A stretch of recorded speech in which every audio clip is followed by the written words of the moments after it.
This next gentleman is a very close friend of mine from New York City. Came all the way down here from New York. All right. Danny Panzella. I paused because I thought you guys were going to clap then. Right now. Apparently not. He's deserving of it. Danny Panzella is a voluntarist. He's an anti-government rebel-rouser. Little known fact about Danny Panzella, he has a very big, incredibly big heart. That's a well-known fact. All right, I guess so. But sure. You can check out his blog at www.truthsquad.tv. You can hear his radio show, Ragamuffin Radio, on freedomizerradio.com. Please give a warm Philadelphia welcome to our New York brother, Danny Panzella.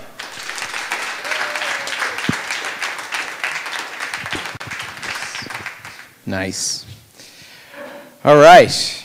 It's good to be in the city of brotherly love with my brothers. I want to thank Mike Salvi and Jim Babb for inviting me to come speak at this because I really don't know much about Bitcoin. So I'm not really sure why. No, I'm just kidding.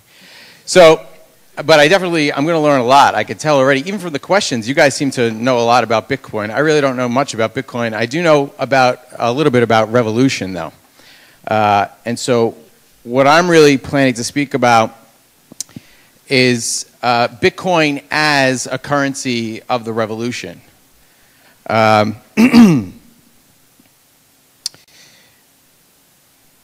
Josh actually had said it before about, obviously Bitcoin is not a panacea that's going to replace, obviously we wouldn't even want, as you said, one monolithic currency to replace another, because that kind of defeats the whole purpose.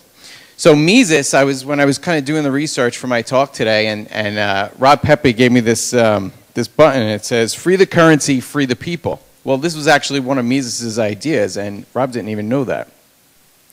So he wrote in the early part of the last century, "The sound money principle has two aspects. It is affirmative in approving the market's choice of a commonly used medium of exchange, and it is negative in obstructing the government's propensity to meddle with the currency system." I mean, if you break that down, basically what he's saying is free the money, free the people. He went on to say, "It is impossible to grasp the meaning of the idea of sound money if one does not realize that it was devised as an instrument for the protection of civil liberties against despotic inroads on the part of governments. Ideologically, it belongs in the same class with political constitutions and bills of right." I would argue, and I think many people in this room would argue, that it's more crucial to have a free market and to have free market currency systems to freedom than a Bill of Rights or a Constitution is.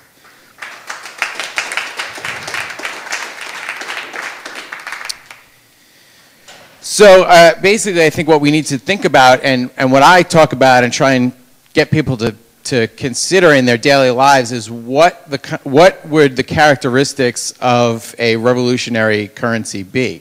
Obviously, decentralization is a big part of that. You don't want to have some tiny elite class controlling your currency, because that makes you a slave to that class. A few months ago, the European Central Bank released a report about Bitcoin, and they called it this is pretty funny, the virtual currency schemes. That was the title of the report. Obviously, there's no prejudice in that, in that title. What I find really interesting is that the central bank decided it needed to address Bitcoin. I mean, that, if nothing else, that speaks volumes to what Bitcoin, the credibility of Bitcoin, that it's growing so fast, and obviously they fear it for them to even be studying it and writing about it.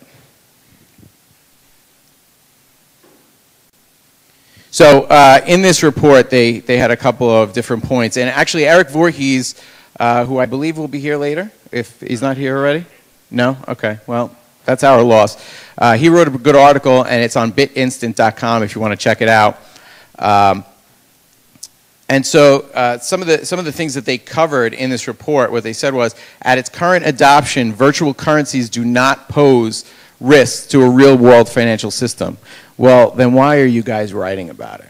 If it doesn't if there's no risk to what you're doing, to your centralized government monopoly on currency, why would you even address this? Right?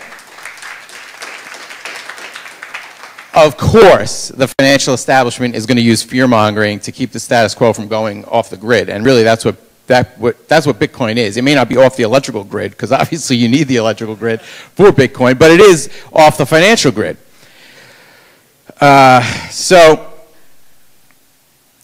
They have to keep people invested in their system, or else it collapses. And that's I'm sure many people in this room have read Ron Paul's book, End the Fed. And that's basically the argument he makes in the book, is that if we opt out of their system, it's going to collapse on its own. The Fed will end itself. All right, I like this. I like when you guys clap. It makes me feel like I'm not like, I'm actually, there's some value to me being here. Honestly, I really don't know a lot about Bitcoin. I do have a Bitcoin wallet. I have a few Bitcoins in it. I've been to some of these things before at Liberty Forum last year, so I do know a little bit, but I'm not like a Bitcoin expert like these guys are, who we will be hearing from later. So stick around. Hopefully you guys are going to stick around all day and become experts yourselves, and then we can invite you back next year. Yeah. Okay, so statism, it relies on the idea that we need a centralized authority to keep us safe from whatever the threat is, whether it's physical or financial or even virtual. So I wouldn't be surprised if on the heels of this report, we don't start seeing Homeland Security reports come out, talking about virtual currencies, tying them to drug cartels and terrorism and all these types of things, domestic terrorism. Obviously, the Liberty Movement's affection for virtual currencies and alternative currencies in general will start to set off red flags. And if the European Central Bank is starting to pay attention to this, then you can expect that our feds are starting to pay attention to what Bitcoin is. And that's actually something that I take very seriously, and we need to be careful about that. So I would expect, knowing how statism works, I would expect that we can start to see some kind of regulations start to be talked about and included in maybe the cybersecurity plan, or any of these things that they're going to start, or that they have been pushing for the last couple of years. So I think that's something that we need to start educating our legislators about, make sure that they understand what Bitcoin is, that Bitcoin is really no different from cash. It's electronic cash. It is not something that should be feared. Mike said that I'm a anti-government rabble-rouser, but at the same time, I spend a lot of time talking to my legislators, both through email and making phone calls and speaking to them at events, because it's important to keep relationships with these people, so that these are the people that are writing these laws, and they've got lobbyists paying them, obviously, and money speaks a lot louder sometimes than citizens lobbying. But if we can make these people that are in these positions of power understand these concepts, the concepts of liberty, and specifically about alternative currencies, we can mitigate some of the damage that the lobby groups and the Pentagon are going to try and push down their throats with that kind of understanding. So I encourage everybody to talk to other people, especially if you really understand it. Talk to people about Bitcoin. One, you should be talking to your community about Bitcoin anyway, and other alternative currencies, which I know a lot of you probably already are. I know silver and gold get a lot of attention, but I think that we need to diversify our agorist portfolios, so to speak. So whether and everybody's going to have their own focus. So we should have a little bit of silver, a little bit of gold, some Bitcoins. We should be bartering with our skills. Or whatever else, cigarettes, toilet paper, seeds, anything that you can come up with to use as a currency, you should already be doing that and sharing those concepts and those philosophies with your community, including your legislators. So being anti-government to me does not just mean that, oh, I hate the government and I don't want to see you or speak to you. It means I need to teach you what statism is and why it's bad so that you can help deregulate the state or destate the state if that's possible.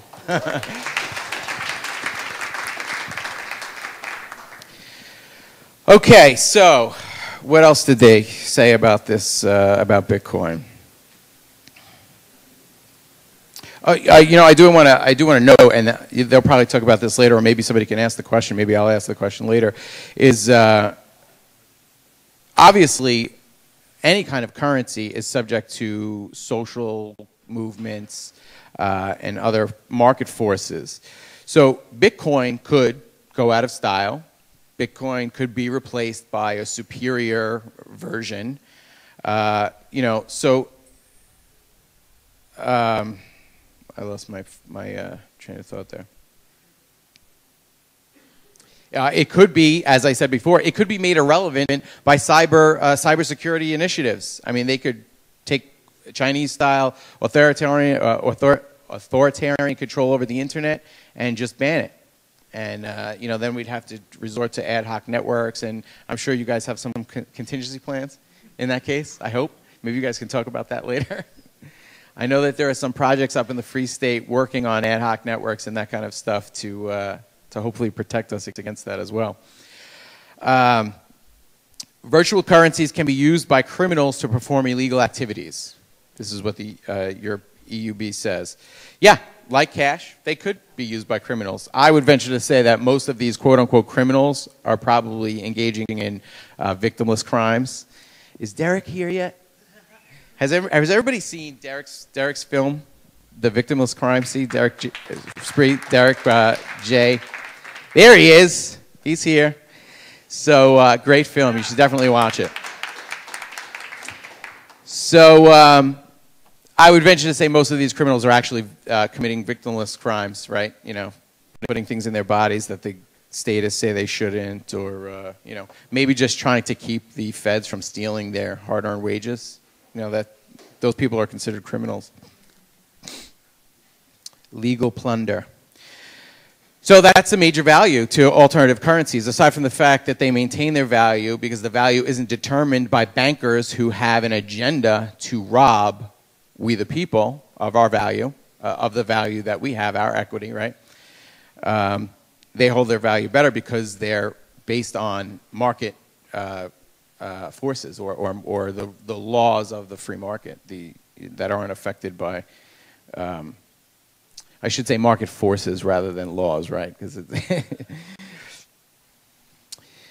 virtual currencies could have a negative impact on the reputation of central banks. So I read a couple of articles, and basically what they seem to be saying was that if Bitcoin became really big and all these people started using it, and then some kind of crash happened, a Bitcoin crash happened, then the European or the central banks would be blamed. Why didn't you guys control this, regulate it, stop this from happening?